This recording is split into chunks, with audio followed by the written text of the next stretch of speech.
Hey, Travis, another good character win for your team tonight. What were you most impressed by in the performance from your group this evening?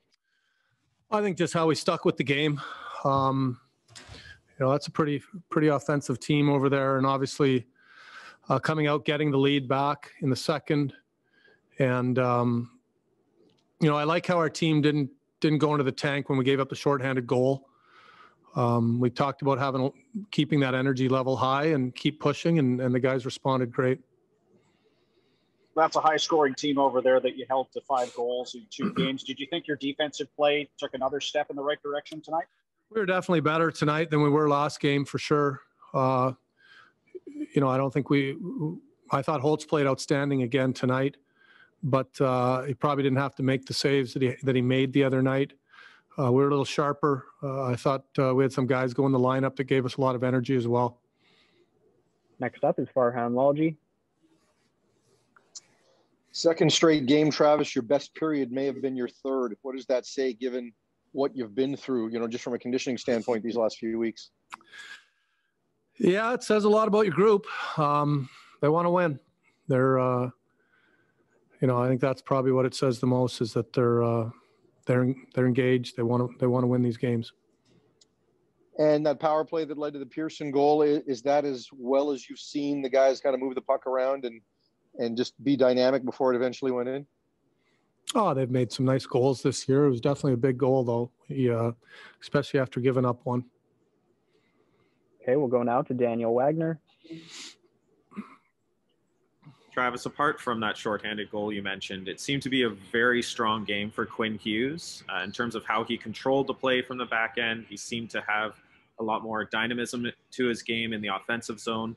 Are you seeing something different from him than you've seen previously in the year, or is it just a continuation? I think it's just a continuation. He's going to have games where he's got a little more time and space, and he takes advantage of it. He's definitely a key focus on other teams when we play them. But I thought he played a good game tonight. And Tanner Pearson has maybe not had the easiest time finding the back of the net this season. He gets 2 tonight. Maybe one of them was a little easier than he's seen previously in the year. What do you get from him now that he's got a new contract? He seems to have a lot of confidence in his game. I don't ever worry about confidence with Pierce. He believes in himself. He does a lot of things on the ice that are not easy to do all the time. He does have a knack for scoring. He's a little bit streaky. It's funny, when you put pucks to the net, good things do happen. It's an old saying, and hopefully this is the start of him getting on a little bit of a streak. Next up is Thomas Drance. Travis, you have to be happy with the first 2 games back. What challenges does sustaining this pose for your group with what you've been through?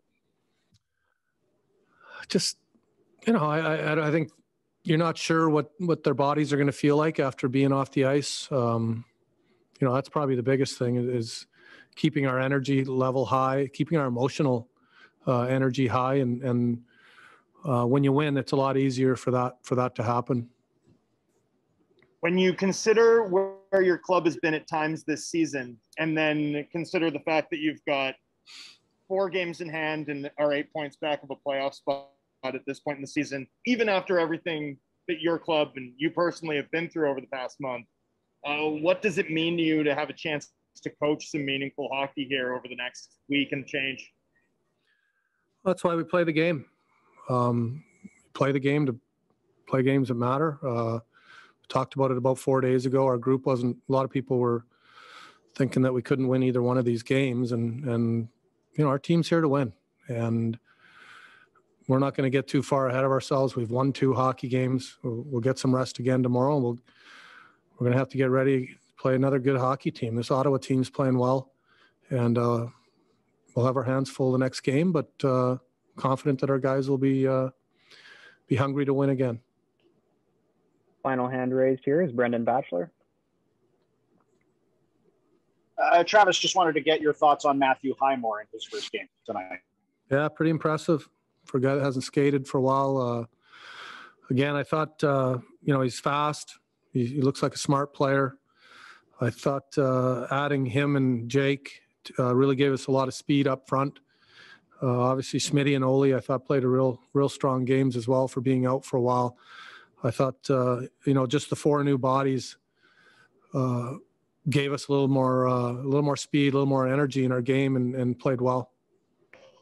And do you have an update on Antoine Roussel? No, lower body injury.